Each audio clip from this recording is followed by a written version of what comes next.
ಯೆಹೋವನೇ, ಮನುಷ್ಯರು ನಿನ್ನ ಭಯಂಕರ ಕೃತ್ಯಗಳಲ್ಲಿ ಕಂಡುಬಂದ ಪ್ರತಾಪವನ್ನು ಕೊಂಡಾಡುವರು. ನಾನು ನಿನ್ನ ಮಹತ್ತನ್ನು ಪ್ರಸಿದ್ಧಿಪಡಿಸುವೆನು. ಗುರುವಾರ 1 ಆಗಸ್ಟ್ 2024 ಇಸ್ವಿ. ಈ ದಿನದ ವಾಕ್ಯ ಧ್ಯಾನಕ್ಕಾಗಿ ನಾನು ಆರಿಸಿಕೊಂಡಿರುವಂಥ ವೇದ ಭಾಗವು ಸಮುವೇಲನು ದ್ವಿತೀಯ ಭಾಗ 19ನೇ ಅಧ್ಯಾಯದ 14ನೇ ವಚನ.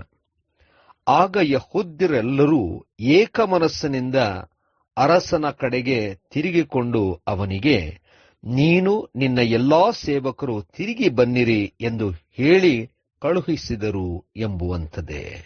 ಕರ್ತನಲ್ಲಿ ಪ್ರೀತಿಯುಳ್ಳ ದೇವ ಜನರೇ, ಶುಭೋದಯ.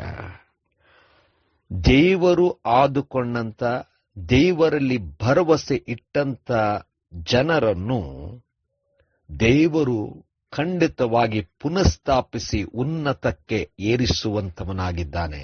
ದೇವರ ನಾಮಕ್ಕೆ ನಿತ್ಯಕ್ಕೂ ಸ್ತೋತ್ರ ಉಂಟಾಗಲಿ. ಕರ್ತನಲ್ಲಿ ಪ್ರಿಯರೇ, ಈ ವಾಕ್ಯ ಧ್ಯಾನ ಮಾಡೋಣ.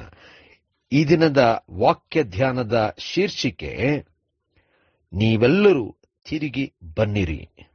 ಕರ್ತನಲ್ಲಿ ಪ್ರಿಯರೇ, ಈ ಒಂದು ಸಂದರ್ಭ ನಾವು ಗಮನಿಸುವಾಗ ಅಬ್ಸಲೋಮನು ದಾವೀದನ ವಿರೋಧವಾಗಿ ತನ್ನ ಜನರನ್ನು ಕಟ್ಟಿ ತಾನೇ ಅರಸನಾದನು, ಅಭಿಷೇಕ ಹೊಂದಿದನು, ತನ್ನವರನ್ನೇ ಆಳ್ವಿಕೆಯಲ್ಲಿ ಇರಿಸಿಕೊಂಡನು, ದಾವೀದನಿಗೆ ವಿರೋಧವಾಗಿ ಎಲ್ಲ ಕಾರ್ಯವನ್ನು ಮಾಡಿದನು.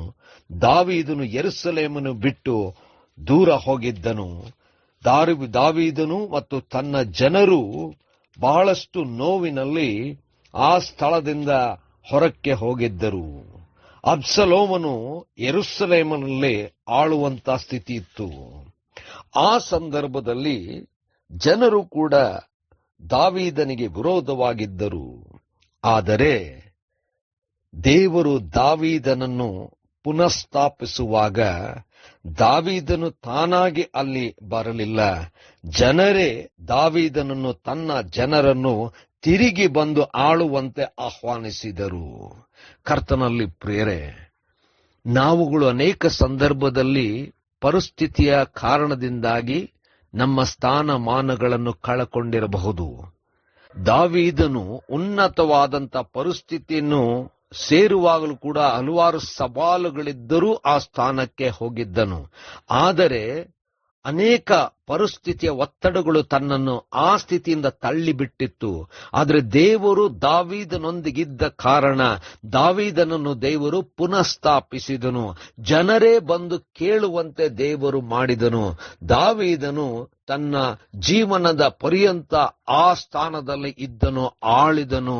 ತನ್ನ ಜನಾಂಗವನ್ನು ದೇವರು ಆಶೀರ್ವದಿಸಿದನೆಂಬುದಾಗಿ ನೋಡ್ತೇವೆ. ಕರ್ತನಲ್ಲಿ ಪ್ರಿಯರೇ, ನಾವುಗಳು ಕೂಡ ನಮ್ಮ ಜೀವನದಲ್ಲಿ ದೇವರಿಗೆ ಯಥಾರ್ಥವಾಗಿ ನಂಬಿಗಸ್ತಿಕೆಯಿಂದಿರುವಾಗ, ದೇವರು ನಾವು ಸವಾಲುಗಳನ್ನು ಎದುರಿಸುವಾಗ ನಮ್ಮೊಂದಿಗಿರ್ತಾನೆ.